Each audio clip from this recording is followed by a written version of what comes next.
자, 그러면 오늘 173페이지 문제, 174페이지인가요? 174페이지부터 진도 나가도록 하겠습니다. 우선은 우리가 저번 시간에 배웠었던 내용이 대화의 원리 있었죠? 대화의 원리가 중요하다 보니까 다시 한번 복습을 하면서 다시 한번 살펴보고 174쪽으로 진도 나가도록 하겠습니다. 자, 우선 다시 한번 대화의 원리를 정리하고 넘어가도록 할게요.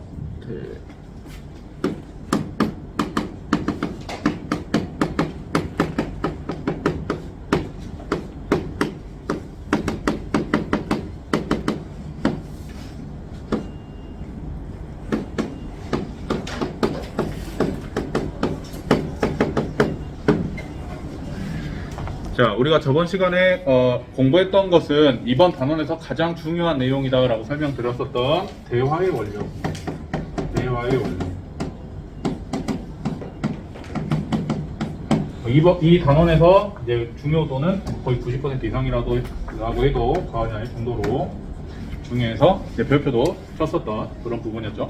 자, 대화의 원리는 우리가 대화를 할 때 상대방과 원활한 대화가 이루어질 수 있게끔 하고, 그 다음에 대화를 할 때 지켜야 될 어떤 그런 공손한 태도를, 공손한 표현을 하기 위해서 지켜야 될 어떤 원칙들, 그리고 정보를 전달할 때 어떻게 전달을 해야 될 것인가, 그리고 대화에 임할 때 어떤 태도로 대화에 임해야 되는가를 정리해 놓은 원리가 바로 대화의 원리입니다. 대화의 원리를 이렇게 세 가지로 이제 구분을 할 수 있는데, 첫 번째로 협력의 원리가 있었다겠죠. 협력의 원리. 그리고 두 번째로 순서 교대의 원리. 그리고 세 번째로 공손성의 원리. 이렇게 세 가지가 있었습니다. 협력의 원리 같은 경우는 네 가지로 나누어서 상대방의 정보를 어떻게 전달하느냐에 대해서 다루는 그런 원리라고 했었습니다. 첫 번째로 상대방이 원하는 만큼의 정보를 제공하라, 원하는 만큼의 양의 정보를 제공하라 라는 양의 경륜. 있었고, 두 번째로 쉽게 말해서 거짓말하지 마라 라는 말이 있었죠. 상대방에게 진실한 정보만을, 양질의 정보를 제공하라, 좋은 질의 정보를 제공하라 라는 질의 경륜이 있었습니다. 질의 경륜. 세 번째로 우리는 대화를 할 때 어떤 대화 목적이나 상황에 따른 어떤 주제, 화제 이런 것들이 있습니다. 대화 상황에서 이와 같은 대화 주제에 맞는 관련된 말을 해라 라고 하는 관련성의 경륜이 있었습니다. 관련성의 경륜. 관련성의 경륜. 그래서 쉽게 말해서 뚱딴지 같은 그런 말 하지 마라, 주제에 맞는 그런 말을 해라 라는 것이고, 마지막으로 태도의 경륜이 있었습니다. 태도의 경륜. 태도의 경륜은 대화를 할 때 모호하고 중의적인 표현을 사용하지 말고 간결하고 명확하게 자신의 입장을 정확하게 전달하는 그런 태도로 대화에 임해야 한다 라는 게 바로 태도의 경륜이었습니다. 그래서 양의 경륜, 질의 경륜, 관련성의 경륜, 태도의 경륜, 이렇게 네 가지의 협력의 원리를 우리가 공부를 했었고, 그 다음에 두 번째로 순서 교대의 원리는 말 그대로 순서를 잘 지켜가면서 내가 말해야 될 상황에서는 말을 하고, 그 다음에 상대방이 말을 해야 되는 순서에서는 상대방이 말을 다 할 때까지 기다려주고, 상대방의 말을 끊지 않고 가로채지 않고 주의 집중해서 들어주라 라는 게 바로 순서 교대의 원리였습니다. 이 정도 수준만 이해를 하셔도 충분할 것 같아요. 그 다음에 세 번째로 공손성의 원리는 5가지가 있었습니다. 공손성의 원리는 5가지가 있었는데, 첫 번째로 요령의 경륜이란 게 있었다. 요령의 경륜. 요령의 경륜은 상대방의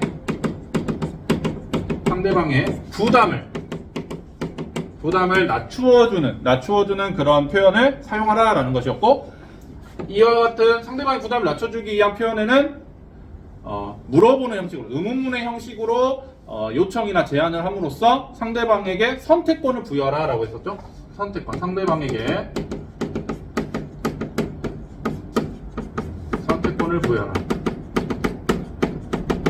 선택권을 부여하라는 내용이 요령의 경륜이었고, 요령의 경륜은 상대방의 부담을 낮춘다 라고 했을 때, 관용의 경륜은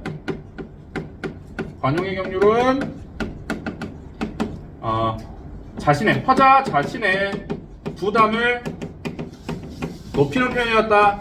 그래서 내 탓을 해라 라고 했었죠. 내 탓을 하라. 그래서 예를 들었던 게, 선생님이 뭐 수업을 이제 열심히 하고 있는데 내가 이제 필기를 하다가 수업 내용을 놓치게 됐습니다. 놓치게 돼서 선생님에게 다시 한번 설명해 주라고 부탁을 해야 되는 그런 상황에서, 그냥 선생님 말이 너무 빨라가지고 지금 방금 수업 내용을 못 들었습니다. 다시 한번 설명해 주세요. 이렇게 말을 해버리는 것은 요령의 경륜과 관용의 경륜을 어긴 그런 표현이 되겠죠. 그러면 공손성의 원리에 위배되는 그런 표현이 되겠습니다. 그렇기 때문에 요령의 경륜과 관용의 경륜을 둘 다 지켜서 올바른 표현으로 이제 부탁을 한다고 하면, 선생님 죄송합니다. 제가 잠깐 필기를 하느라 자신의 잘못을 지금 드러내고 있죠. 내 잘못 때문에 지금 부탁을 하는 거다. 선생님 제가 지금 필기를 하느라 잠깐 선생님의 말씀을 놓쳤습니다. 죄송하지만 다시 한번 말씀해 주실 수 있으시겠어요? 라고 이렇게 상대방에게 이 부탁한 내용을 들어줄 수 있는지 선택권을 제공함으로써 상대방의 부담을 낮춰주는 요령의 경륜까지 지켜주고 있습니다. 그래서 이러한 예시를 여러분들 잘 기억해서 요령의 경륜과 관용의 경륜의 차이점을 좀 기억을 해주시면 좋을 것 같아요. 그 다음 세 번째로, 상대방과 대화를 할 때는 항상 상대방의 장점을 최대한 부각시키려고 노력을 해야 된다. 그게 바로 찬동의 경륜이었습니다. 찬동의 경륜. 찬동의 경륜.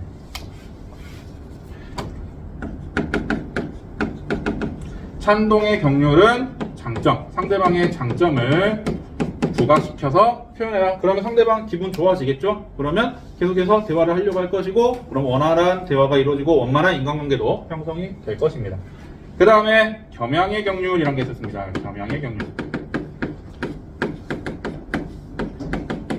물론 자신감 있는 태도는 좋지만 너무 으스대거나 잘난 체하는 태도로 일관하면 상대방이 불쾌감을 느낄 수 있게 된다. 그래서 어느 정도 자신을 낮추는 그런 겸손한 표현을 사용하면서 대화에 임하는 것이 오히려 공손한 그런 태도가 될 수 있다라고 설명드렸습니다. 그래서 겸손한 태도로 나를 낮추어서 자신을 낮추어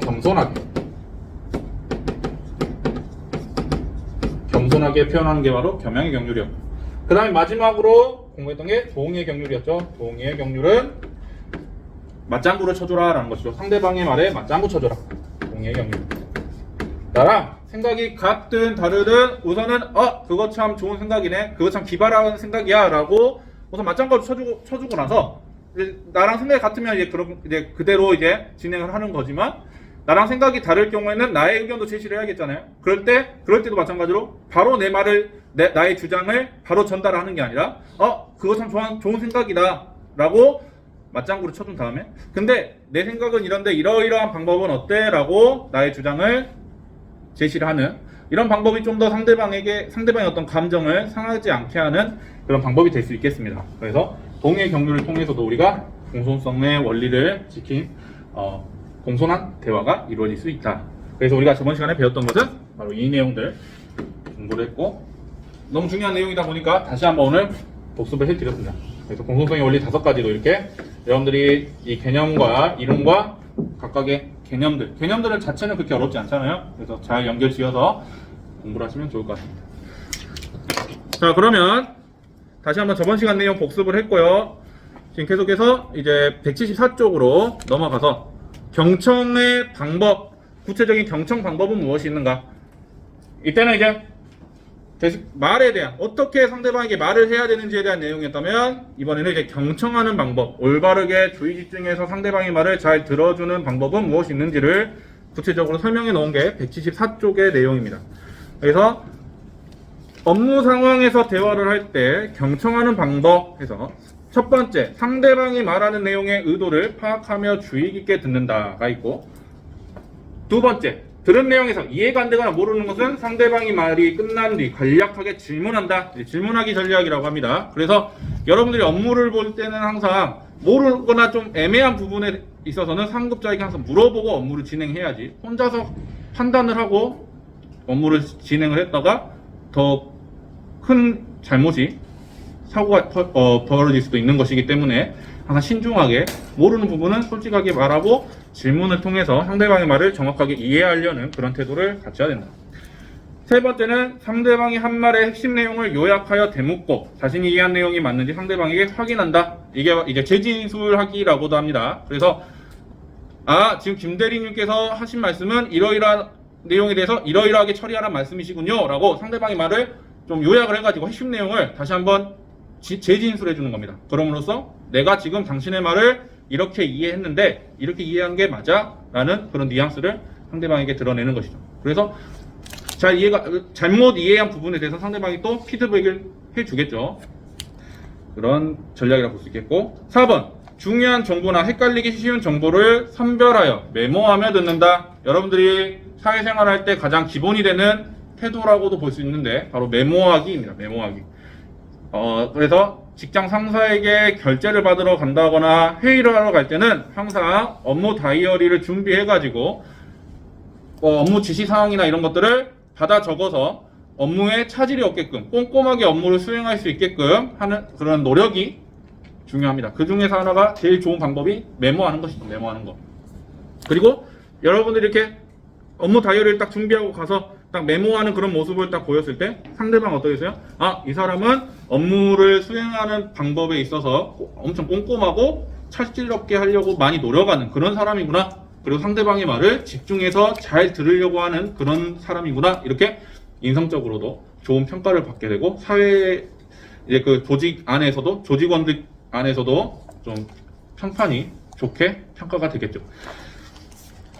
그리고 마지막으로는 상대방과 시선을 맞추고 예의를 갖추어 듣는다. 이거는 이제 비언어적 표현과 관련된 내용인데 항상 상대방과 대화를 할 때는 언어적 표현도 중요하지만 내가 지금 너의 말을 잘 듣고 있어, 집중해서 듣고 있어 라고 하는 어떤 그런 표식을 해줘야 됩니다. 그래서 고개를 끄덕거린다든지 눈을 계속 마주친다든지 이러한 표현들이 있죠. 그래서 이러한 비언어적인 표현들도 함께 섞어가면서 대화에 임하는 것이 올바른 경청 방법이다 라는 그런 설명입니다. 그래서 그렇게 어려운 내용은 없었습니다. 자, 그리고 상황에 맞는 다양한 언어 예절 한번 보도록 할게요. 이 상황에 따라서 이제 여러분들이 특히 공적 대화 상황인 업무를 보는 그런 상황에서 지켜야 될 그런 언어 예절들은 무엇이 있는가 보면 첫 번째로 상대방을 부르는 표현에 대해서도 일반적인 언어 예절 규칙들이 있습니다. 직장에선 대화를 나누는 목적과 상황 그리고 대상에 따라 다양한 언어 예절이 필요합니다. 직장에서 호칭어와 지칭어를 예절에 맞게 사용하는 법과 직장에서의 인사 예절, 전화 예절, 온라인 언어 예절을 이해해야 상사나 동료와 원활하게 대화를 할 수가 있습니다. 우선 호칭어와 지칭어의 어떤 기본적인 개념의 차이를 설명드리면 호칭어는 대화하고 있는 그 상대방을 직접 부를 때 사용하는 표현들이 바로 호칭어가 되겠고요. 지칭어는 이제 말 그대로 가리키는 대상이에요. 그러니까 대화 상황에는 없지만 언급이 되는 그 사람을 가리키는 표현이 바로 지칭어가 되겠습니다. 그래서 이 정도로 두 개념을 구별하시면 될 것 같고, 그렇다면 이 174페이지의 이 예시를 보면 김 대리님, 이 과장님께서 찾으십니다. 고마워요 유지영씨. 10분 후에 거래처에서 전화하기로 했으니 대신 받아줘요 라는 대화가 있는데 여기서 호칭어는 뭐겠어요? 상대방을 직접 가리키는 표현인 김 대리님과 유지영 씨가 되겠죠. 그리고 지칭어는 이제 지금 이 자리에는 없는 이 과장님이 바로 지칭어가 되겠습니다. 그래서 이와 같이 호칭어나 지칭어를 보면 자신보다 높은 사람이냐 낮은 사람이냐에 따라서 이제 뒤에다가 님자도 붙이고, 그죠? 그리고 낮은 경우에는 C자를 붙이는 이런 특징을 우리가 볼 수 있겠습니다. 그리고 부를 때 이름을 그냥 부르는 것이 아니라 이름에다가 직급을 붙여서 김 대리님, 이 과장님 이런 식으로 직급을 붙여서 호칭을 하는 이런 게 일반적인 우리 업무를 볼 때 이제 직장에서의 언어 예절이다라고 볼 수 있겠습니다. 그래서 그것에 대한 설명이 175쪽에 나와 있어요. 이처럼 직함이 있는 상사를 부르거나 가리킬 때는 대리님처럼 직함에 님을 붙이거나 김 대리님처럼 성과 직함에 님을 붙이는 것이 일반적이다. 그리고 다른 부서의 상사들을 구별하여 부르거나 가리킬 때는 총무과장님 또는 인사부장님처럼 직함 안에 부서나 이름을 붙여준다. 나랑 다른 부서의 상사를 부를 경우에는 그 부서의 풀네임을 명칭을 붙여주는 것이 헷갈리지 않고 좋죠. 우리 부장님하고 그 부장님하고 헷갈리잖아요. 그러니까 다른 타 부서의 부장님은 타 부서의 상사는 그 부서의 이름을 다 넣어가지고 부르기도 한다라는 그런 것입니다. 이때 유의할 점은 직장마다 직함의 구분이 다를 수 있기 때문에 직함에 따른 상하관계를 잘 파악해서 그에 맞는 표현을 써야 된다라는 것이죠. 그래서 회사마다 조직마다 약간씩 그 직급의 어떤 체계나 조직 체계가 다를 수 있기 때문에 항상 여러분들이 이제 그 조직에 들어가게 되면 거기는 어떤 식으로 직급 체계가 이루어져 있는지를 잘 파악하고, 그 다음에 이 회사에서는 어떤 언어 문화를 사용하는지를 반습적인 어떤 그 표현들이 있을 거예요. 그 조직만의. 그래서 이 회사에서는 이럴 때는 어떤 표현을 쓰는지 이런 것들을 잘 파악을 하는, 그런 언어 문화를 잘 파악하는 것도 하나의 사회생활에서 적응해 나가는 그런 하나의 역량이 될 수 있겠습니다. 뭐 그렇게 어려운 내용은 없고, 그 다음에 직급이 같은 동료를 부르거나 가리킬 때는 유지영 씨, 지영 씨처럼 이름에 누구누구 씨를 붙입니다. 서로 친한 사이일 때는 이름을 부르거나 형, 언니라고 할 수 있겠지만 이것은 어디까지나 사적 대화 상황에서이죠. 근데 우리가 업무를 보는 직장은 공적 대화 상황이기 때문에 공식적인 호칭어를 사용해 주어야 된다라는 것입니다. 그렇기 때문에 공과사를 구별하라는 말도 있잖아요. 그래서 회사에서 형, 동생 해버리면 올바르지 않은 표현이다라는 것이죠. 그래서 밖에서는 그렇게 부를 수 있어도 서로 친한 관계면 밖에서는 형, 동생, 언니, 동생 할 수 있겠지만 회사 안에서는 정확한 호칭어 또는 지칭어를 사용해줘야 된다는 게 교과서의 내용이었습니다.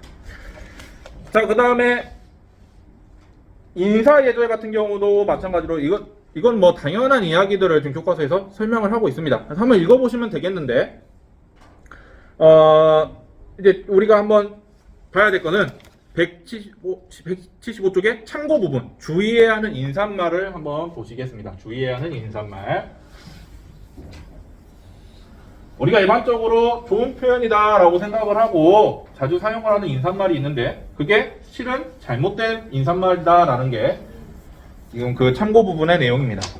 그래서 한번 보면요. 첫 번째로 좋은 아침입니다라는 표현인데요. 이제 영어의 굿모닝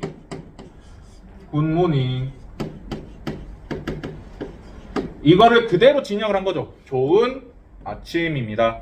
이게 번역체의 말투인 거죠. 우리 1학기 때 공부했습니다. 번역체의 말투는 될 수 있으면 지양하라. 사용을 좀 지양을 하는 게 맞다라고 설명을 드렸어요.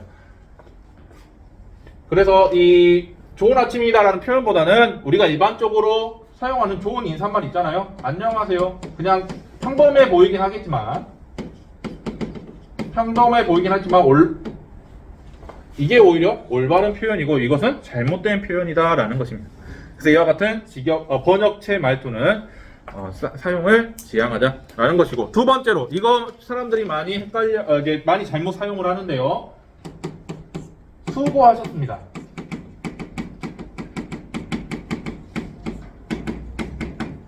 수고하셨습니다. 아니라 헤어질 때 수고하세요. 또는 고생하세요. 이런 표현들을 사용하면서 헤어지는 경우가 많죠. 그런데 우더른에게는 또는 직장 상사에게는, 나보다 윗사람에게는 수고하세요나 고생하세요라는 말은 사용을 하면 안 됩니다. 이 말의 내용 자체를, 의미 자체를 한번 뜯어서 분석을 해보면 고생하세요, 고생 더 해라, 더 힘들어라, 약간 그런 의미잖아요. 그러니까 어른한테 더 고생하세요, 더 많이 고생하고 더 힘들으세요 이렇게 말을 한 거랑 똑같기 때문에 이 말은 인사말로는 부적절한 그런 표현이다라고 볼 수 있겠습니다. 그래서 교과서에서도 자신보다 나이가 많은 동료나 상사에게 수고하십시오 또는 수고하세요, 고생하십시오 이런 인사말은 윗사람에게 더 수고하라고 명령하는 의미가 되기 때문에 이 인사말은 쓰지 않는 게 좋다. 그러니까 이것도 마찬가지로 헤어질 때 많이 사용을 하니까 우리가 헤어질 때 사용을 하는 일반적인 인사말들, 안녕히 계세요,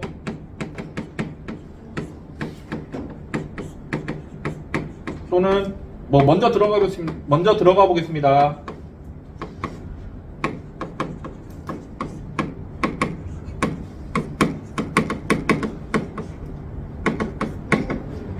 또는 뭐 고생이 많으셨다라는 그런 표현을 이제 뭐 노고가 많으셨습니다 이런 식으로 표현할 수도 있는 것이고요. 노고가 많으셨습니다.